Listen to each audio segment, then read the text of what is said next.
मंडळी नमस्कार. आज आपण बघणार आहोत की कोणकोणत्या भागामध्ये जोरदार किंवा मध्यम स्वरूपाचा पाऊस होऊ शकतो. आज तारीख आहे 30 तारीख आणि आपण बघणार आहोत की महाराष्ट्राच्या कोणकोणत्या भागामध्ये जोरदार स्वरूपाचा पाऊस पडू शकतो. तर आपण सर्वात आधी तर पाहूया की गुरुवारी 30 तारखेला कोणकोणत्या भागामध्ये पाऊस पडू शकतो. तर आपण इथं संध्याकाळी 6 वाजता बघूया की कुठे वातावरणामध्ये बदल होतोय, काय होतंय? हा सावंतवाडीचा परिसर जर बघितला तर येथे कोरडं वातावरण दिसत आहे.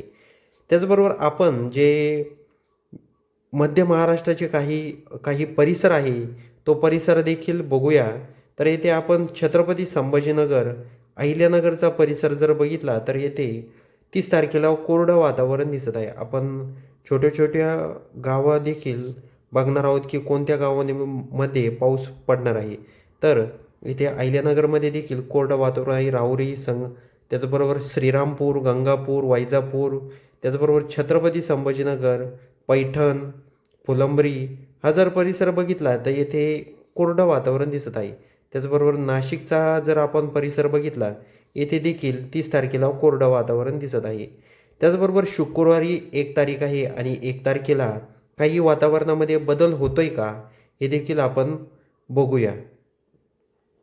तर नाशिकच्या परिसरामध्ये आपण सकाळी सकाळी सकाळी दिवस उगल्या उगल्या जर बघितलं तर काही भागामध्ये ढगाळ वातावरण असू शकतं. पाऊस होईल असं नाही, पण तिथे ढगाळ वातावरण 100% असणार आहे. ही काळजी सर्वांनी घेणं गरजेचं आहे. त्याचबरोबर नाशिकचा हा परिसर आपण बघू शकतो.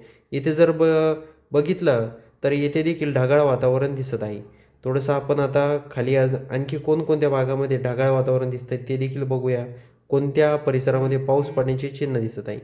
आपण इथे जर बघितला लाजा, रत्नागिरीचा परिसर जर बघितला, तर या परिसरामध्ये पूर्णपणे ढगाळ वातावरण असू शकतं. कणकवली, सावंतवाडी हा परिसरात देखील ढगाळ वातावरण 1 तारखेला सकाळी 9 वाजता असू शकतं. त्याचबरोबर थोडंसं आपण पुढे जाऊया. 1 तारखेला संध्याकाळी पाहूया काही वातावरणामध्ये बदल होताना दिसत आहे का? तर इथे जर आपण बघितलं तर कुठेही वातावरणामध्ये बदल झालेला नाही आहे. येथे वातावरण कुठल्याही भागामध्ये ढगाळ वातावरण किंवा पाऊस न पडण्याची चिन्ह दिसत आहे. आता आपण शनिवारी 2 तारखेला पाहूया की कोणकोणत्या परिसरामध्ये वातावरणामध्ये काही बदल होतोय का? हा जर महाबळेश्वरचा जर परिसर बघितला, येथे देखील कोरडं वातावरण असणार आहे.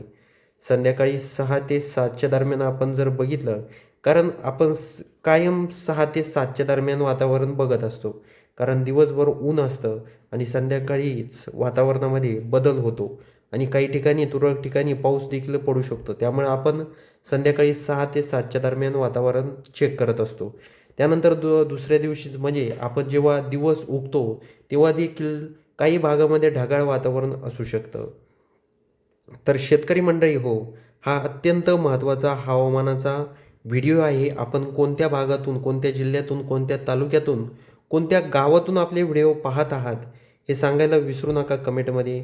आणि व्हिडिओ आवडला असेल तर सर्वात आधी चॅनलला सबस्क्राईब देखील नक्की करून जा.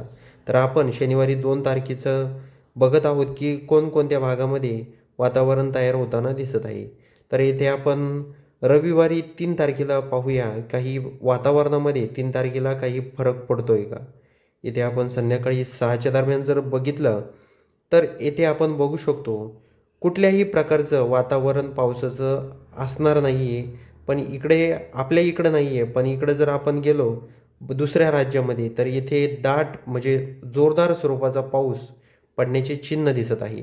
त्याचबरोबर आपण आपल्या राज्यामध्ये म्हणजे महाराष्ट्रामध्ये महाराष्ट्राचा जर काही परिसर जर बघितला, इकडं चंद्रपूर, गोंदिया हा जर पट्टा बघितला, तर येथे रविवारी 3 तारखेला ढगाळ वातावरण असू शकतं. त्यामुळं काळजी घ्या तिकडच्या शेतकरी बांधवांनी. त्याचबरोबर हा बेलगावचा परिसर जर बघितला, तर या परिसरात देखील निपाणी, कोल्हापूर हा जर पट्टा बघितला आपण, तर या पट्ट्यामध्ये पाऊस पडणार नाही आहे. काळजी करू नका. पण ढगाळ वातावरण रविवारी 3 तारखेला बऱ्याचशा भागामध्ये असणार आहे.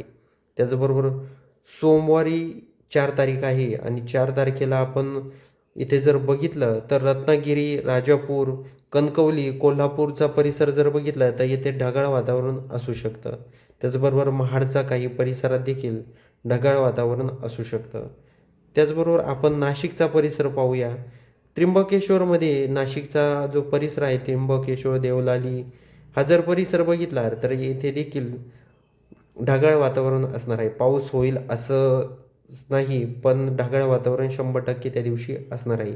आता संध्याकाळी 6 वाजता आपण बघूया, की कुठे काही फरक पडतोय का वातावरणामध्ये. तर बऱ्याचशा भागामध्ये कोरडंच वातावरण 6 तारखेला संध्याकाळी असणार आहे. त्यामुळे काळजी करण्याचं कारण नाही आहे. तर शेतकरी मंडळी हो, तुम्हाला हा अंदाज कसा वाटला? हे कमेंट बॉक्समध्ये नोंदवायला विसरू नका आणि आपण कोणत्या भागातून आपले व्हिडिओ पाहत आहात हे देखील कमेंट बॉक्समध्ये आम्हाला नक्की सांगा.